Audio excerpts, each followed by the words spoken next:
হে আমার সাহাবীরা, তোমরা এমন এক শহরের কথা শুনেছো, সামি'তুম বিমাদিনাতিন জানিবুম মিনহাল বার ওয়া জানিবুম মিনহাল বাহর, এমন এক নগরীর কথা শুনেছো যার এক পাশে সমতল আর এক পাশে সমুদ্র। তোমরা চিনো এই নগরী, এই শহর? তো বলে হ্যাঁ চিনি। এইটা কোন নগরী? কিছু আলেম ওলামা বলেছে এটাই কনস্টান্টিনোপল, ইস্তাম্বুল, কেউ বলেছেন এটা ইতালির রাজধানী রোম। তো রাসূল সাল্লাল্লাহু আলাইহি ওয়াসাল্লাম বলছেন লা তাকুমুস সাআ, ততদিন পর্যন্ত যুদ্ধ হবে না যতদিন না ইসহাক আলাইহিস সালাতু ওয়াস সালামের বংশের ৭০,০০০ মুসলমান এই শহর যুদ্ধ করে বিজয় না করছে। আর সেই যুদ্ধ এমন যুদ্ধ হবে লা ইয়ারমুনা সাহমান ওয়ালা ইয়ালকুনা সিলাহান, তারা কোনো তরবারিও ব্যবহার করবে না, কোনো তীরও চালাবে না, কোনো গুলিও চালাবে না, কোনো অস্ত্র ব্যবহার করবে না, শুধু মুখ দিয়ে উচ্চারণ করবে লা ইলাহা ইল্লাল্লাহ আল্লাহু আকবার। শুধু এই আওয়াজে শহর বিজয় হয়ে যাবে, শহরের দেওয়াল পড়ে যাবে। পৃথিবীর সবচেয়ে পাওয়ারফুল শক্তি হচ্ছে আওয়াজ। এই হাদিস বলে আমি আমার জিকিরের আলোচনায় বলেছি, এই হাদিস বলে যে পৃথিবীর সবচেয়ে পাওয়ারফুল এনার্জি, পাওয়ারফুল জিনিস হচ্ছে আওয়াজ। আওয়াজ আল্লাহ সুবহানাহু ওয়া তাআলা ব্যবহার করে। কুন ফায়াকুন, হও হয়ে যাও। আল্লাহ সুবহানাহু ওয়া তাআলা আওয়াজ কুন ফায়াকুন, হও হয়ে যাও আদেশের মাধ্যমে সকল কিছু কমপ্লিট করে দেন, সম্পূর্ণ করে দেন। থেকে বলেন, মন্ত্র থেকে বলেন, বদনজর থেকে বলেন, সব কিছু আওয়াজের ভিত্তিতে। আবার ওইটা থেকে বাঁচার যে স্ট্র্যাটেজি, সেটাও আওয়াজ। আওয়াজ যেহেতু সবচেয়ে পাওয়ারফুল, এই জন্য উম্মতে মুহাম্মাদীকে আল্লাহ সুবহানাহু ওয়া তাআলার পক্ষ থেকে এমন মুজিজা দেওয়া হয়েছে, পার্মানেন্ট মুজিজা, যেটা মূলত আওয়াজ, সেটা হচ্ছে কোরআন। কেন? কোরআন কার আওয়াজ? আল্লাহ সুবহানাহু ওয়া তাআলার। এই জন্য এটা উম্মতে মুহাম্মাদীর পার্মানেন্ট মুজিজা, সবচেয়ে পাওয়ারফুল। তো ওইটা নিয়ে আরও জিকিরের কোনো একদিন আলোচনা করলে সেদিন বিস্তারিত আলোচনা করব। তাহলে কোনো অস্ত্র ছাড়া, কোনো কিছু ব্যবহার করা ছাড়া শুধু আওয়াজ উচ্চারণ করে শহর বিজয় হয়ে যাচ্ছে। আর কেউ বলেছেন এই শহর হচ্ছে ইতালির রাজধানী রোম, তথা ওই যে মালহামা সংঘটিত হলো, ওই মালহামার পরে মুসলমানেরা যেমন কনস্টান্টিনোপল বিজয় করবে, বিজয়ের পর এই বিজয়ের ধারা চলতেই থাকবে, চলতে চলতে ইতালির রাজধানী রোম পর্যন্ত এই বিজয় পৌঁছে যাবে। আর এই বর্ণনা লজিক্যাল। কি জন্য লজিক্যাল? যদিও ওই হাদিসটা জয়ীফ, কিন্তু কনটেক্সট বলছে এটা সম্ভব। কেন সম্ভব? খ্রিস্টানেরা তাদের সর্বোচ্চ শক্তির বহিঃপ্রকাশ ঘটিয়ে ফেলেছে 10 লক্ষ সেনাবাহিনী উপস্থিত করে। তাহলে এই যুদ্ধে যখন তাদের পরাজয় হয়ে গেছে, তাদের তো আর কোনো শক্তি নেই, তারা তো আর কোনো বাধাই দাঁড় করাতে পারবে না। কেননা সর্বোচ্চ শক্তির বহিঃপ্রকাশ ঘটিয়েছে 10 লক্ষ সেনাবাহিনী সন্নিবেশিত করে। তাহলে এখন আর সারা বিশ্বে মুসলমানদের বাধা প্রদানকারী আর কোনো শক্তি বাকি নেই। ফলত মুসলমানরা শুধু কনস্টান্টিনোপল বিজয় করবে না, পুরো ইউরোপ বিজয় করবে, মসজিদে আকসা বিজয় করবে, পুরো ভারত বিজয় করবে। এগুলো সব দাজ্জাল আসার পূর্বেই হয়। এই জন্য কেউ কেউ মনে করে যে দাজ্জাল পৃথিবীতে আসার আগে পুরো পৃথিবীর কন্ট্রোল নাকি দাজ্জাল নিজের হাতে নেবে। আমি এই চিন্তা চেতনায় বিশ্বাস করি না। হাদিসের কনটেক্সট বলতেছে দাজ্জাল বের হওয়ার আগেই, ঈসা আলাইহিস সালাতু ওয়াস সালাম আসার আগেই সারা পৃথিবী মুসলমানরা বিজয় করে নিচ্ছে। এখনও তো দাজ্জাল আসেনি। 10 লক্ষ সেনাবাহিনী পরাজিত হয়ে গেছে, কনস্টান্টিনোপল বিজয় হচ্ছে, ইতালির রাজধানী রোম বিজয় হচ্ছে। কোনো নবী নাই, নতুন কোনো নবী নাই, নতুন কোনো কোরআন নাই, নতুন কোনো হাদিস নাই, আমার আপনার মতো মুসলমানেরা বিজয় করতেছে। আল্লাহু আকবার। এই যে এই বিজয়, নতুন কোনো নবী আছে, নতুন কোনো কোরআন আছে, নতুন কোনো হাদিস আছে? এই কোরআন পড়ে আর এই হাদিস পড়ে আমার এবং আপনার মতো মুসলমানেরা বিজয় করতেছে। তখনও দাজ্জালও আসেনি, ঈসা আলাইহিস সালামও আসেনি। তো মুসলমানদের এই অপ্রতিরোধ্য বিজয় ধারা যখন সারা পৃথিবীতে ছড়িয়ে পড়বে এবং দাজ্জালের যে প্রজেক্টগুলো আছে এগুলো বাস্তবায়ন করার মতো কোনো শক্তি যখন পৃথিবীতে বাকি থাকবে না, তখন মাসীহ হিসেবে দাজ্জালের আগমন হবে। দাজ্জালের নামও মাসীহ, ঈসা আলাইহিস সালাতু ওয়াস সালামের নামও মাসীহ। মাসীহ শব্দের অর্থ বিপদ থেকে উদ্ধারকারী। দুইজনই মাসীহ, একজন সত্য মাসীহ, একজন মিথ্যা মাসীহ, একজন ধোকাওয়ালা মাসীহ আর একজন সত্যিকারের অর্থে মাসীহ। তাহলে দাজ্জাল বিপদ থেকে উদ্ধার করবে কাদেরকে? ও তো মাসীহ, ওকে তো কাউকে না কাউকে বিপদ থেকে উদ্ধার করতে হবে। তো বিপদে না পড়লে উদ্ধার করবে কিভাবে? তথা যত বাতিল শক্তি আছে সকল বাতিল শক্তি বিপদে পড়ে গেছে। ওই যে মুসলমানরা সারা পৃথিবী বিজয় করে নিচ্ছে। তো এখন দাজ্জালকে নিজেকেই বের হতে হবে বিপদ থেকে বাঁচানোর জন্য, ইহুদি এবং খ্রিস্টানদেরকে। এই জন্য সে মাসীহ। আর সত্যিকার অর্থেই দাজ্জাল যখন বের হবে তখন সে ইহুদিদের মাসিহ হিসেবে বের হবে। এবং আজকের মুসলমানেরা যারা এই মালহামা বিজয় করলো, যারা কনস্টান্টিনোপল বিজয় করলো, যারা ইতালি বিজয় করলো, মসজিদে আকসা, ভারত ইত্যাদি সব বিজয় করলো, সারা পৃথিবী তাদের কন্ট্রোলে, তারা এক দিনে, এক সেকেন্ডে দাজ্জালের আবির্ভাবের মাধ্যমে সকল ক্ষমতা হারিয়ে ফেলবে। একদিনে, এক সেকেন্ডে সকল ক্ষমতার কেন্দ্রবিন্দু চলে যাবে দাজ্জালের হাতে। কেন? সে অতি অলৌকিক, অতি এক্সট্রা অর্ডিনারি পাওয়ার দিয়ে আল্লাহ সুবহানাহু ওয়া তাআলা তাকে পাঠাবে। দাজ্জালের এই বিশ্বাসকে বাইবেলের প্রফেসিতে বলা হয়েছে অ্যান্টিক্রাইস্ট। তিনটা ধর্মই, ইহুদি, খ্রিস্টান এবং মুসলমান, তিনটা ধর্মই বিশ্বাস করে কিয়ামতের পূর্ব মুহূর্তে একজন মাসিহ উদ্ধারকারী আসবেন। খ্রিস্টানরা তো এ পর্যন্ত বিশ্বাস করে যে ঈসা আলাইহিস সালাম আসবেন, কিন্তু খ্রিস্টানদের ঈসা আলাইহিস সালাম আসার আমাদের ঈসা আলাইহিস সালামের আসার মধ্যে পার্থক্য কি? খ্রিস্টানরা বিশ্বাস করে ঈসা আলাইহিস সালাম মারা গেছেন, পুনরুজ্জীবিত হয়ে আসবেন। আর আমাদের বিশ্বাস যে ঈসা আলাইহিস সালাম মারা যাননি, আল্লাহ আকাশে উঠিয়ে নিয়েছেন, আবার পাঠাবেন। কিন্তু খ্রিস্টানরাও জানে যে ঈসা আলাইহিস সালাম আসবে। এবং আজকের খ্রিস্টানদের সাথে ইহুদিদের যে ঐক্য, এই ঐক্যের পিছনের লজিকটা কি জানেন? যেখানে ইহুদিরা বিশ্বাস করে মারিয়াম আলাইহিস সালাতু ওয়াস সালাম হচ্ছেন নাউজুবিল্লাহ ব্যভিচারিণী এবং ঈসা আলাইহিস সালাতু ওয়াস সালাম হচ্ছেন অবৈধ সন্তান, নাউজুবিল্লাহ, সেখানে তো খ্রিস্টানদের সাথে ইহুদিদের মার কাট সম্পর্ক হওয়ার কথা। তা না হয় ওরা আজকে জোট হয়ে গেল কি করে? আজীবন এদের মধ্যে মার কাট সম্পর্ক ছিল।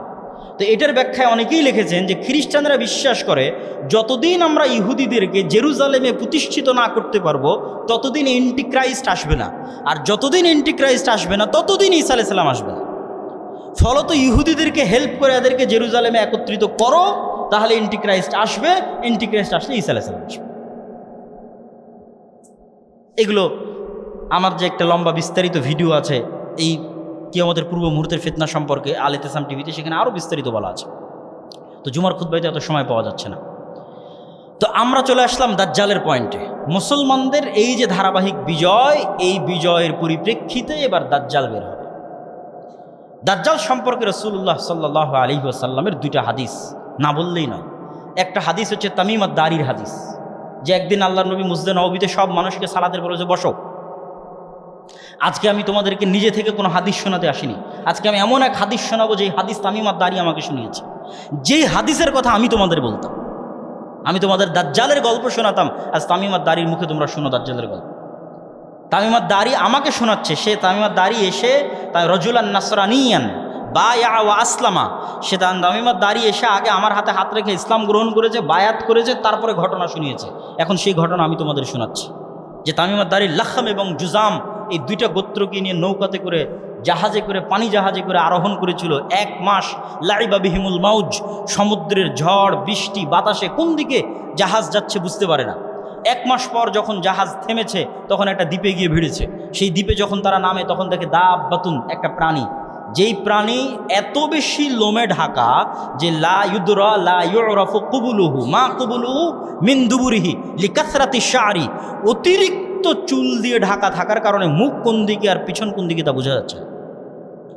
তখন আমরা বললাম ওয়াইলাক, তোমার ধ্বংস হোক, মা আনতি, কে তুমি? তো বলে, ও উত্তরে বলে আনাল জাসাস, আমি হচ্ছে গোয়েন্দা। তো প্রাণী কথা বলতেছে, পশু প্রাণী কথা বলতেছে, এইটাতে আশ্চর্য হয়ে তারা মনে করছে তো জিন। আমরা তো কোনোদিন কোনো গরু ছাগলকে কথা বলতে দেখিনি, বাঘ মহিষ ভেড়াকে কথা বলতে দেখিনি, যদি একটা প্রাণীর মতো আকৃতি, এ কথা বলে কীভাবে? তো কিয়ামতের পূর্ব মুহূর্তে আর একটা আলামত আছে দাব্বাতুল আরজ বের হওয়ার, যে প্রাণী কথা বলবে, এবং এটা অসম্ভব কঠিন কিছু না। আর মানুষের তৈরি এআই, আর্টিফিশিয়াল ইন্টেলিজেন্স কথা বলতেছে সবসময় আপনার সাথে, চ্যাট জিপিটি, জেমিনি।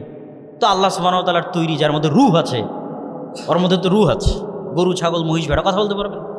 আল্লাহ কথা বলার তৌফিক দিলে কথা বলতে পারবে, অস্বাভাবিক অসম্ভব কিছু। তো তাকে আমরা বললাম তুমি মনে হয় জিন। তো বলে তাহলে আশেপাশে একজন মানুষ আছে, তোমাদের অপেক্ষা আছে, সেখানে যাও। আমি দ্রুত শর্টকাটে শেষ করে দিচ্ছি। আমরা তাড়াহুড়ো করে তার কাছে গেলাম, গিয়ে দেখি আযামু ইনসানিন, বিশাল দেহের একটা মানুষ।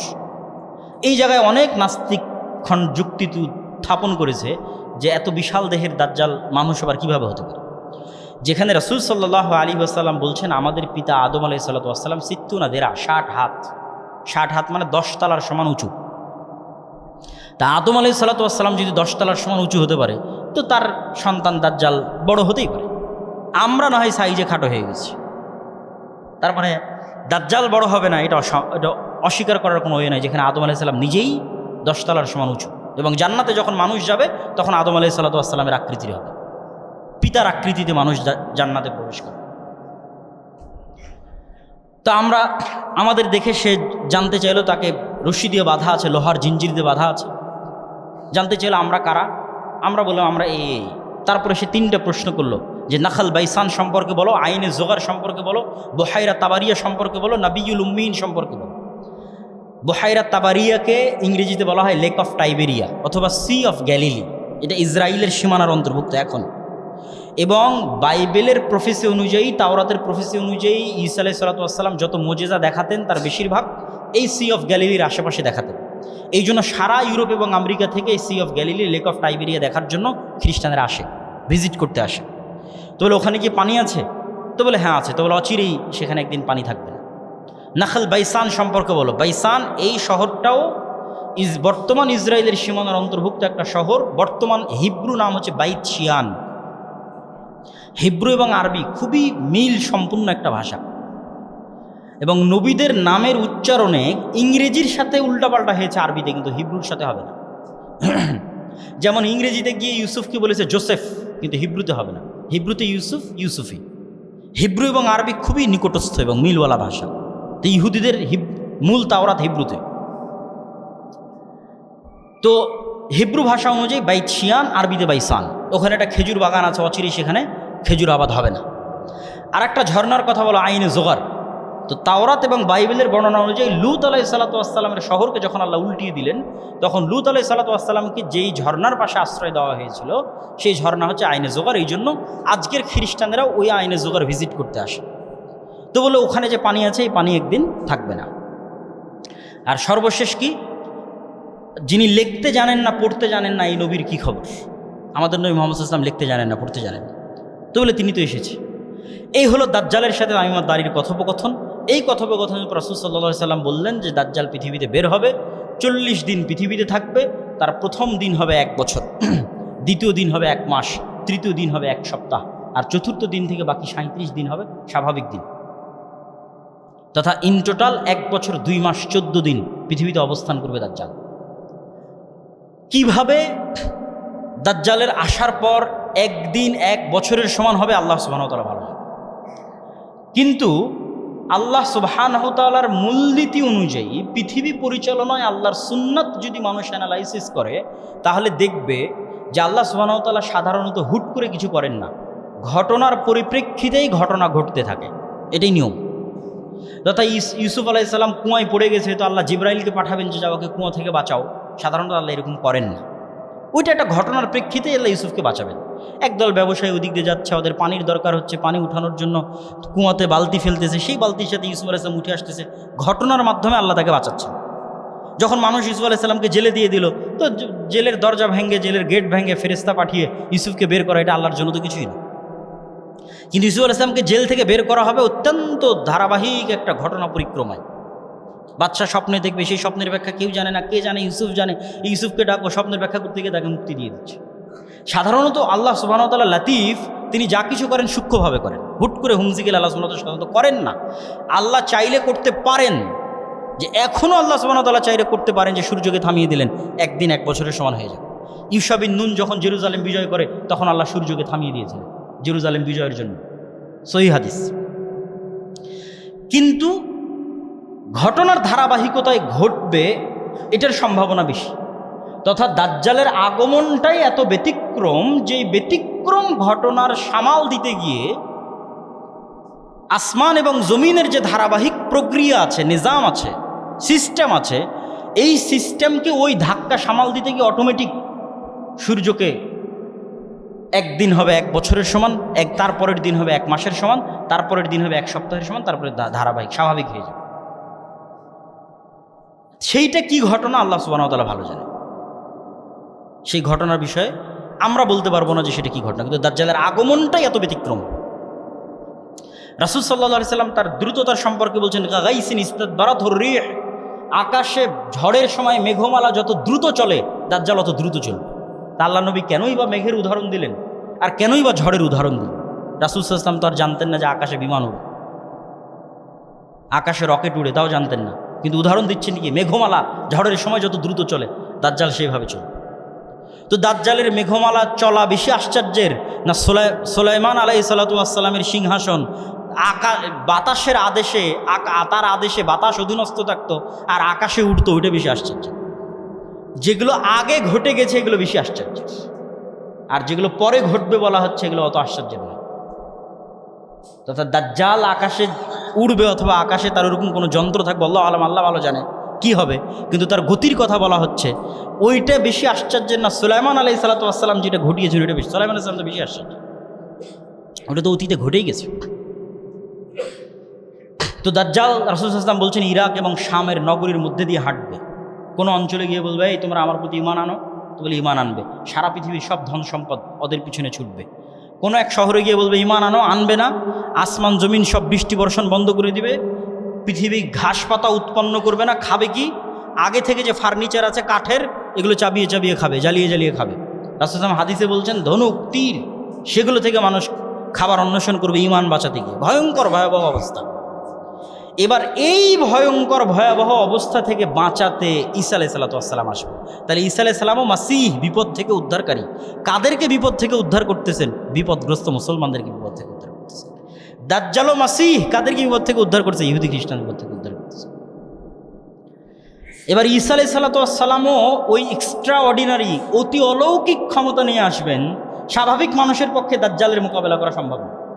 আল্লাহ ঈসা আলাইহিস সালাতু ওয়াস সালামকে সেই অলৌকিক ক্ষমতা দিয়ে পাঠাবেন যেটা তিনি দাজ্জালকে মোকাবেলা করতে পারবেন। সেটা কেমন পাওয়ারফুল? রাসূল সাল্লাল্লাহু আলাইহি ওয়াসাল্লাম বলছেন ঈসা আলাইহিস সালামের নিঃশ্বাস যত দূর যাবে কোনো কাফের যদি থাকে নিঃশ্বাসে মারা যাবে। আল্লাহু আকবার! কি অলৌকিক ক্ষমতা নিয়ে তিনি আসবেন। দাজ্জালকে তাকে হত্যা করতে হবে না, যদি শুধু দেখে ইয়াজুবু কামা ইয়াজুবুল মা, লবণ পানিতে দিলে যেভাবে গলে যায় দাজ্জাল সেভাবে গলে যাবে। কিন্তু তারপরও ঈসা আলাইহিস সালাম তাকে হত্যা করবেন এবং রক্ত মানুষকে দেখাবেন যে তাকে হত্যা করেছে। এবার ঈসা আলাইহিস সালাতু ওয়াস সালাম আসলেন দামেস্কে। ঈসা আলাইহিস সালাতু ওয়াস সালাম দাজ্জালকে হত্যা করলেন, মুসলমানদেরকে মুক্তি দিলেন। এবার যেই ঈসা আলাইহিস সালাতু ওয়াস সালাম পৃথিবীর সবচেয়ে ভয়াবহ ফিতনা মোকাবেলা করলেন, যেই ফিতনা ওই মুজাহিদরা মোকাবেলা করতে পারছিল না যারা সারা পৃথিবী বিজয় করে নিয়েছে। মালহামাতে বিজয় হয়েছে 10 লক্ষ সেনাবাহিনীর বিরুদ্ধে, কনস্টান্টিনোপল বিজয় করেছে, ইতালি বিজয় করে, ওরা পারছিল না দাজ্জালের মোকাবেলা করতে। সেই দাজ্জালের মোকাবেলা করলেন ঈসা আলাইহিস সালাম। এবার এই ঈসা আলাইহিস সালামকে আল্লাহ বলবে ঈসা আমার এবার এমন কিছু বান্দা বের হবে যাদের সাথে তুমিও মোকাবেলা করতে পারবে না, অতএব তুমি মুমিনদের নিয়ে তুর পাহাড়ে আশ্রয় নাও। এরা হচ্ছে ইয়াজুজ এবং মাজুজ। ইয়াজুজ এবং মাজুজের সংখ্যাধিক্য সম্পর্কে বলতে গিয়ে রাসূল সাল্লাল্লাহু আলাইহি সাল্লামের একটা সহিহ হাদিস, রাসূল সাল্লাল্লাহু আলাইহি সাল্লাম বলছেন আদম সন্তানের প্রত্যেক 1099 জন জাহান্নামে যাবে। সাহাবীরা হতভম্ব যে 1999 জাহান্নামে গেলে আমিও জাহান্নামে, 1999 জন, তাহলে আমার তো আর চান্স নাই জান্নাতে যাওয়ার। রাসূল সাল্লাল্লাহু আলাইহি সাল্লাম তাদেরকে আশ্বস্ত করলেন টেনশনের কিছু নাই, এই 999-এর বেশিরভাগই ইয়াজুজ মাজুজ। এখন বেশিরভাগ মানে কত পার্সেন্ট তা রাসূল সাল্লাল্লাহু আলাইহি সাল্লাম আর বলেননি। ধরলাম 900 জন, 999-এর 900 জন ইয়াজুজ মাজুজ, ধরলাম 999-এর 600 জন ইয়াজুজ মাজুজ। তাহলে 600 জন 900 জন যদি ইয়াজুজ মাজুজ হয় তাহলে ইয়াজুজ মাজুজের সংখ্যা কত হতে হবে? আদম থেকে না কিয়ামত পর্যন্ত যা মানুষ আসবে তার 900 গুণ। এখনকার 600 কোটির 900 গুণ নয়, এখন যে 600 কোটি বেঁচে আছে আর 900 গুণ নয়, আদম থেকে না কিয়ামত পর্যন্ত যা মানুষ হবে তার 900 গুণ হতে হবে ইয়াজুজ মাজুজ। তবে এই হিসাব মিলবে যে 1999-এর বেশিরভাগ জাহান্নামী ইয়াজুজ মাজুজের, নাহলে হিসাব মিলবে না। তো ইয়াজুজ মাজুজ কোথায় আছে? এত বিশাল সংখ্যক ইয়াজুজ মাজুজ। দাজ্জাল কোথায় আছে? এটা নিয়ে কিন্তু অনেক প্রশ্ন মানুষের মনের মধ্যে তৈরি হয় এবং নাস্তিকরা কিন্তু তৈরি করে। এটার 2-3টা উত্তর দিয়ে এবং দাজ্জালের ফিতনা থেকে কিভাবে বাঁচবো সেটা বলে বক্তব্য শেষ করে দেব। ইয়াজুজ মাজুজ দাজ্জাল কোথায় আছে দেখেন, আমি আবারও বলছি, এখন যা ঘটনার কথা বলা হচ্ছে কিয়ামতের পূর্ব মুহূর্তে, তার চেয়ে ভয়াবহ ঘটনা আগে ঘটে গেছে। এই জন্য বলা হয়েছে দাজ্জালের ফিতনা থেকে বাঁচতে সূরা কাহাফ পড়ো, কেননা সূরা কাহাফে যেই ঘটনাগুলো আছে এই ঘটনা পৃথিবীর ইতিহাসে সবচেয়ে ব্যতিক্রম ঘটনা। সূরা কাহাফে আছে খিজির আলাইহিস সালামের ঘটনা, মুসার খিজির। সূরা কাহাফে আছে আসহাবে কাহাফের ঘটনা। সূরা কাহাফে আছে যুলকারনাইন আর ইয়াজুজ মাজুজের ঘটনা। সূরা কাহাফের মধ্যে আছে 2 ভাইয়ের ঘটনা যারা বাগান নিয়ে মানে দুইজনই মোটামুটি ধনী ছিল। একজন বেশি টাকা পয়সার কারণে খুব অহংকার করবে, তার এগুলো আবার কোনোদিন নষ্ট হয় নাকি, ধ্বংস হয় নাকি, কিয়ামতকে অস্বীকার করেছে। আল্লাহ সব রাতের মধ্যে ধ্বংস করে দিয়েছে। তো এই 4টে ঘটনা আছে সূরা কাহাফের মধ্যে। এই সূরা কাহাফের এই ঘটনাগুলো কিয়ামতের পূর্ব মুহূর্তে যা ঘটবে তার চেয়ে বেশি আশ্চর্য। যেমন আসহাবে কাহাফের কথা বলা হচ্ছে যে তোমরা যদি ওদের দেখো তাহসাবুহুম আইকাযা, তোমরা মনে করবে এরা জেগে আছে, জাগ্রত মানুষ, অথচ ওরা ঘুমান্ত আছে। এমনভাবে আমি তাদের রেখেছিলাম। 309 বছর তাদের উপর দিয়ে অতিক্রম হয়ে গেছে, তারা মনে করছে আমরা তো কিছুক্ষণ ঘুমিয়েছিলাম। সময়ের আপেক্ষিকতা বলেন অথবা যেটাই বলেন, অনেক রহস্যই আসহাবে কাহাফের ঘটনার মধ্যে লুকিয়ে আছে। আবার মুসা এবং খিজির আলাইহিস সালাতু ওয়াস সালাম সফর করছেন। মুসা ইসলাম বললেন আমি সবচেয়ে জ্ঞানী, আল্লাহ বললেন তোমার চেয়ে জ্ঞানী এক বান্দা আছে, সাক্ষাৎ করতে চাও? আল্লাহ বললেন না, অমুক শহর, অমুক নগরী, অমুক গ্রামে যাও। বললেন একটা মাছ ভেজে নাও, এই সমুদ্রের ধার দিয়ে চলতে থাকো, মাছ যেখানে জীবিত হয়ে যাবে সেখানে পাবা। তো মাছ এক জায়গায় জীবিত হয়ে সমুদ্রে চলে গেল। মুসা আলাইহিস সালাতু ওয়াস সালাম বা তার সঙ্গী ইউশা বিন নুন বুঝতে পারেন। পুনরায় যখন ফিরে আসছেন তখন খিজির আলাইহিস সালাতু ওয়াস সালাম সালাম শুনে আসসালামু আলাইকুম শুনে আশ্চর্য জিজ্ঞেস করছেন এটা কার সালাম? দুনিয়াতে তো সালাম শুনিনি, জান্নাতের সালাম কিভাবে? তারপরে খিজির আলাইহিস সালাতু ওয়াস সালাম যা যা ঘটাচ্ছেন একটাও ফিজিক্সের রুলস অনুযায়ী চলে না। যে ভবিষ্যতে যেই বাচ্চা তার পিতা মাতাকে কষ্ট দিবে সেই বাচ্চাকে খিজির আলাইহিস সালাম অতীতে হত্যা করতেছেন, তো টাইম ট্রাভেলের মতো। কিন্তু বাস্তবে টাইম ট্রাভেল কিনা তা জানি না, আল্লাহ সুবহানাহু ওয়া তাআলা ভালো জানে। কিন্তু সায়েন্স ফিকশনে এগুলো টাইম ট্রাভেল। তো ফিজিক্সে যা সংঘটিত হওয়া সম্ভব নয় তাই খিজির আলাইহিস সালাতু ওয়াস সালাম সংঘটিত করতেছে। তারপরে খিজির আলাইহিস সালাতু ওয়াস সালামের সাথে বিচ্ছেদ হয়ে গেল। খিজির আলাইহিস সালাম কোথায় ছিলেন, কোথায় থেকে আসলেন? জুলকারনাইন এক লম্বা সফর করলো 3 দিকে। এক সফরে গিয়ে ইয়াজুজ মাজুজকে পেল, তাদেরকে দেওয়াল দিয়ে আটকে দিল। তাহলে ইয়াজুজ মাজুজ কিয়ামতের সময় আসবে, ওটার চেয়ে বেশি আশ্চর্যের যে এত বিশাল সংখ্যক ইয়াজুজ মাজুজকে জুলকারনাইন কোথায় পেল আর কোথায় আটকে রাখলো? তাহলে ঘটনা তো আগেই ঘটেছে। তো এটার উত্তর হচ্ছে আল্লাহ সুবহানাহু ওয়া তাআলা, 1 নম্বর উত্তর, আল্লাহু আলা কুল্লি শাইইন কাদির, আল্লাহ সকল কিছুর উপর ক্ষমতাবান। তিনি আমাদের সাথে এই মসজিদে এখন ফেরেশতারা বসে আছে, ফেরেশতাদের আমরা দেখতে পাই না। এই মসজিদের মধ্যে যদি একটা পাখি ছেড়ে দেন ওই কাঁচে গিয়ে বাড়ি খাবে, জানালা খুঁজে পাবে না। কুকুর আমাকে যেভাবে দেখে আপনি আমাকে সেভাবে দেখেন না, আপনি আমাকে যেভাবে দেখেন কুকুর সেভাবে দেখেন না। সাপের দৃষ্টি আমাকে দেখার আরও ভিন্ন। প্রত্যেকটা প্রাণীর আর একটা প্রাণীকে দেখার জগৎ ভিন্ন। মাছ যেই জগতে বসবাস করে ওই জগতে আমরা বসবাস করতেই পারবো না। মাছ পানির জগতে বসবাস করে, সেই জগতে পৃথিবীর আর কোনো সৃষ্টি বসবাসই করতে পারবে না। তাহলে মাছের জগতের চিন্তা চেতনা এবং রুলস ভিন্ন। তো এই জন্য একই পৃথিবীতে বসবাস করার পরও ডাইমেনশন আলাদা হলে পাশাপাশি থাকতে পারবে। জিনেরা আছে, ফেরেশতারা আছে, আল্লাহ সুবহানাহু ওয়া তাআলা সেভাবেও রাখতে পারে।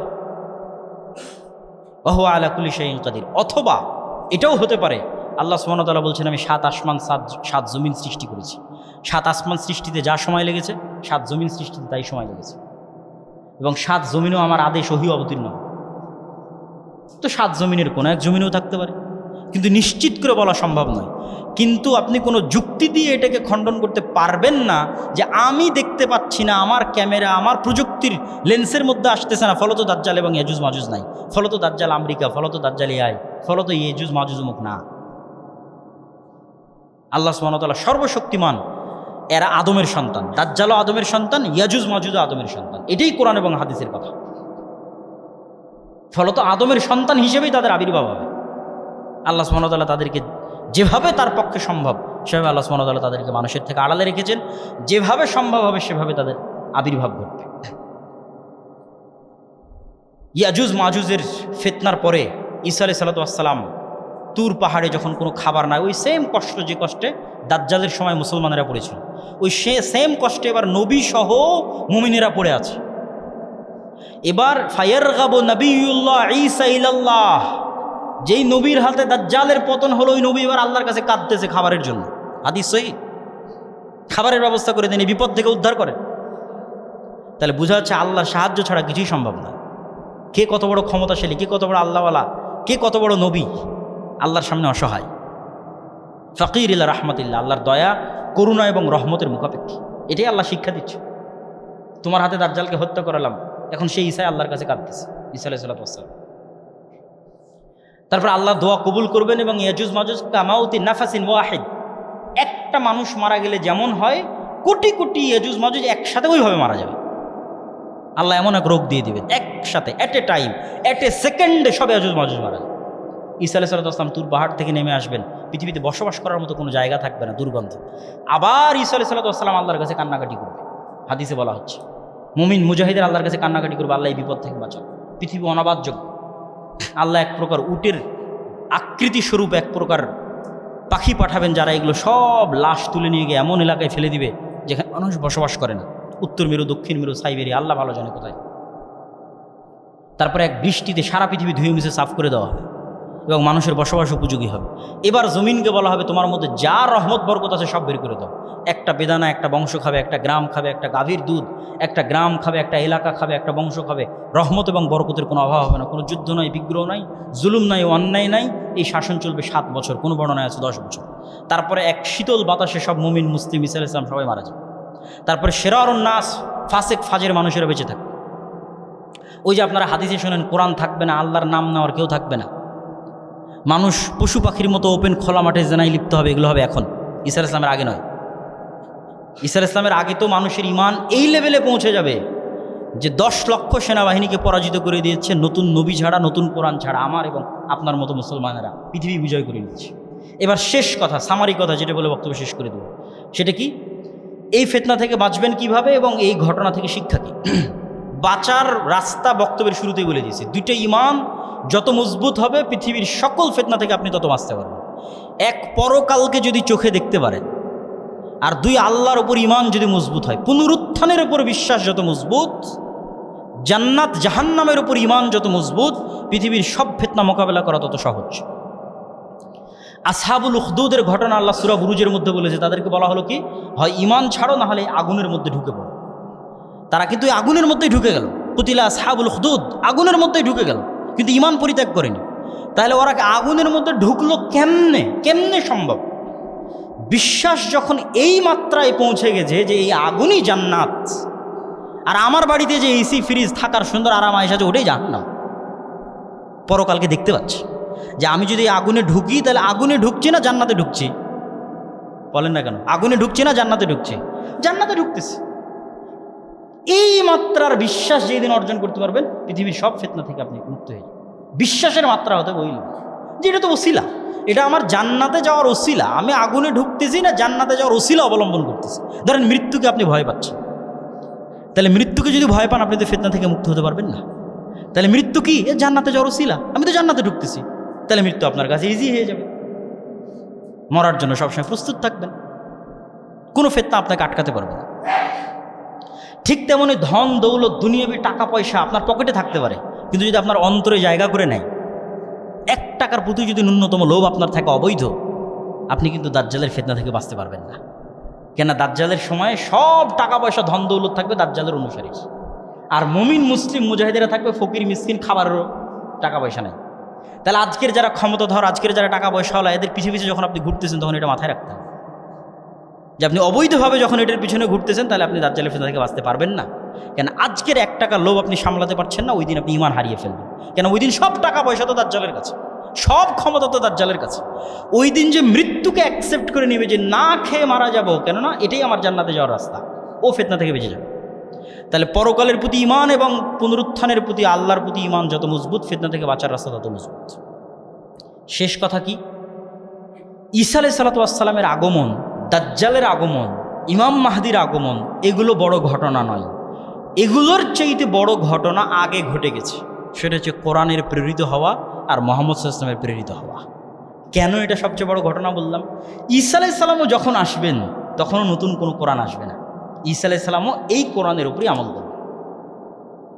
যেই মুসলমানরা সারা পৃথিবী বিজয় করলো ঈসা আলাইহিস সালাম আসার আগেই, দাজ্জাল আসার আগেই, এরাও নতুন নবীর সহযোগিতায়, নতুন কোরআনের সহযোগিতায়, নতুন হাদিসের সহযোগিতায় পৃথিবী বিজয় করবেন।